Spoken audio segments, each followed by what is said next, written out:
국내 점유율 90%, 글로벌 수출국가 86개국, 콘크리트 스틸보드 개발 관련 업계를 이끌어온 퍼스트 무버, 삼정산업의 기업가 정신을 만나보시죠.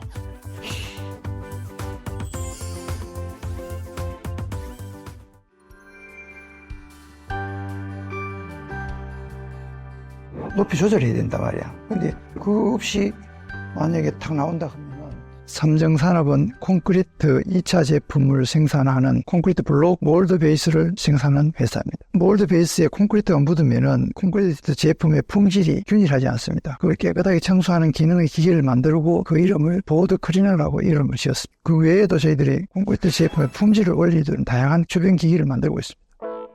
품질을 높이는 쪽으로 방향을 잡아가지고 보드 클리너를 보드 시장의 90% 이상이 나무나 플라스틱 이런 재질로 된 시장입니다. 시장 진입을 우리가 아무리 해봐야 전 세계 시장이 10% 이상 할 수가 없는 구조입니다. 그렇다면 이 시장을 확대하는 방법에 있어서는 스틸로 만들 때 나무의 무게에 유사하게 만들자. 그리고 나무의 형태도 유사하게 만들어야만이 그 시장을 넘어갈 수 있습니다. 그래서 만든 게 저희들이 첫 작품이 알파보드였습니다. 스틸이 14mm 정도의 두께로 된다면 나무는 한 50mm 정도의 두께로 하드우드로 만들었을 때 스틸로 만든 제품을 생산할 수가 있습니다. 그래서 1차적으로 두께가 많은 50mm 나무 무게에 유사한 제품을 만들어가 사우디에 수출했었습니다. 수출한 결과 레이저 용접 부위가 다 떨어져 나가가지고 그걸 전량해주고 해서 큰 손실이 있었습니다. 그런데 그런 손실을 딛고 다시 만든 게 메타보드입니다. 시행착오를 겪으면서 돈도 잃었지만은 기술 진보로 그걸 극복을 했었습니다.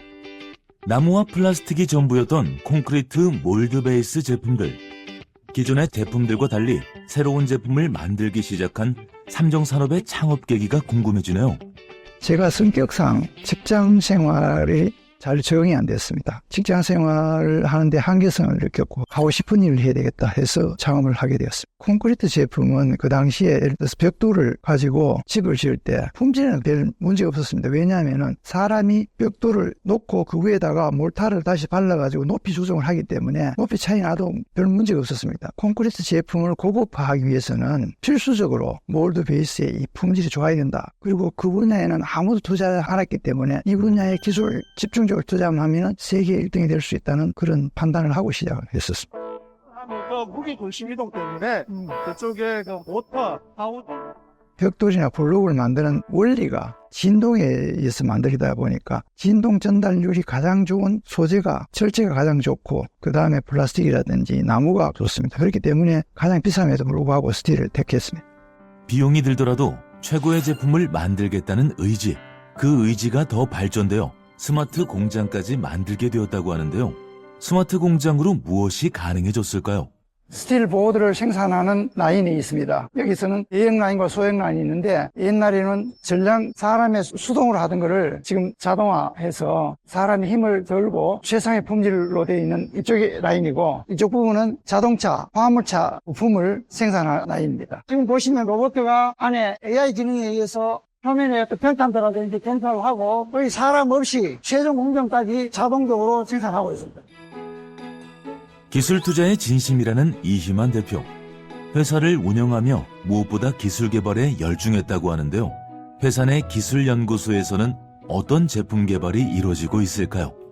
지금 저희 기술연구소에서 개발 중인 보드 클리너에 관련된 도면입니다. 보드 클리너는 아무리 보드가 평면도를 유지한다고 하더라도 작업장에서 굳어진 콘크리트 잔해로 인해 가지고 벽돌이 직각으로 만들어지기가 힘드니까 강력한 브러쉬와 칼날이 달린 장치가 강제로 스틸 보드 위에 있는 그 잔여 콘크리트를 없애주는 그런 역할을 하고 있습니다. 브러쉬하고 이송 장치하고 이 모든 것들이 동시에 일어나는 자동화 장비로서 그 정밀도를 유지해야 되는 도면이 되겠습니다. 위에 10개가 고강력 스핀을 가지고 있는 모터가 되겠습니다. 이 모터가 브러쉬가 달려 있는데 밑에 있는 보드를 청소하면서 이렇게 나가는 그런 방식으로 구성이 되어 있습니다. 밑에 이송 장치가 되어 있어 가지고 자동으로 이송을 하고 이송을 받고 그리고 실린더가 내려오면서 그 마모된 만큼 이렇게 평면을 유지하는 방식으로 설계가 되어 있습니다. 나중에 이 부분은 원터치 방식으로 해가지고 드라이버를 사용해가지고 하나하나 풀지 않더라도 원터치로 꼽고 뺄 수 있도록 이러한 장치들도 현재 개발 중에 있습니다. 사실 그 스틸 보드는 저희들이 퍼스트 무버였습니다. 왜냐하면은 이 분야는 선진국, 후진국을 막론하고 콘크리트 제품에 대한 정밀한 품질 규정이 없었기 때문에 제가 이 품질을 아주 정교하게 하는 그 순간부터 저희들이 퍼스트 무버였습니다. 그렇기 때문에 초기는 제품 위주의 어떤 특허였고 최근에는 전 과정에 특허를 내가지고 특히 콘크리트 품질에 관한 시스템 특허를 국내뿐만 아니고 유럽, 미국, 중국 이런 식으로 특허를 내놨습니다. 우리가 발전해온 기술의 어떤 진보의 결과라고 보시면 되겠습니다. 해외에서 인정받는 퍼스트 무버, 직원들도 자부심이 절로 넘칠 정도로 당당한 회사로 성장한 삼정산업. 하지만 글로벌 위기, 포항 지진 등 위기는 매번 존재했습니다. 어떻게 그 위기들을 극복해냈을까요? 2008년도 미국의 리먼 브라더스사가 파산으로 인해 가지고 세계 금융위기가 왔을 때 저희들은 각국이 계약했던 게 전부 계약이 파기됐습니다. 그리고 원자재를 구입해 놨던 게 반값 이하로 떨어짐으로 인해 가지고 제가 손실을 하루 사이에 입었던 적이 있었어요. 저희들은 수출을 통해서 먹고 사는 업체이기 때문에 돈도 잃고 일도 없고 위기였습니다. 그 다음에 포항 지진 났을 때 저희들은 포항에서 최대의 피해를 입었습니다. 그 사무동이 전파되고 15억짜리 기계 2대가 완전히 망가지고 그 외의 기계들도 망가져서 입은 피해가 매우 컸었고, 그리고 최근에 약 한 3년 동안 코로나19로 인한 수출이 거의 안 됨으로 인해 가지고 이때가 가장 어려웠습니다. 그런 가운데서도 저는 기술 개발에 전념해서 코로나가 끝나고 난 뒤에 저희들은 새로운 메타보드라는 제품을 내놓을 수 있어 어려운 가운데서 미래를 준비하는 그런 기간이 됐었습니다. 세계에서 인정받는 회사가 되기까지 이런 성장을 일궈낸 대표님만의 남다른 영업 전략이 있다고 하는데요. 과연 무엇일까요? 저는 그 영업하는 방향이 조금 다릅니다. 우리 제품을 파는 게 아니고 고객이 어려워하면은 그걸 어떻게 하면 그걸 해결해 줄까에 고민을 많이 했습니다. 한 가지 예를 들자면은 저희 고객사원들이 만드는 콘크리트 제품은 금액적으로 무게에 대비하면 너무 저렴한 제품들입니다. 저희 고객들은 그 주에 관련되는 일을 많이 하고 있습니다. 그래서 고객들로 하여금 같은 콘크리트 제품을 만들더라도 주거 공간에 가까우면서 더 실용적으로 미적으로 더 좋은 제품을 만들어야 된다는 걸 저는 창업 때부터 계속 얘기해서 가이드를 해왔는데, 고객과 함께 하면서 이 망가진 지구 환경도 개선하는 쪽에 관심을 많이 가지고 있습니다. 제가 기술 개발을 해서 전 세계 저희들 고객사가 각국에 한 86개 정도의 고객사가 있고 앞으로는 그게 100개 넘는 국가로 확대된다고 봤을 때 그분들이 돈을 벌면은 이 지구 환경도 개선되리라 저는 생각을 하고 있습니다. 늘 고객을 생각하는 마음과 함께 성장해온 삼정산업. 이제는 더 나은 내일을 고민하며 환경을 지키는 제품 개발과 함께 탄소 중립 실천을 위한 ESG 경영에도 동참하고 있다고 합니다.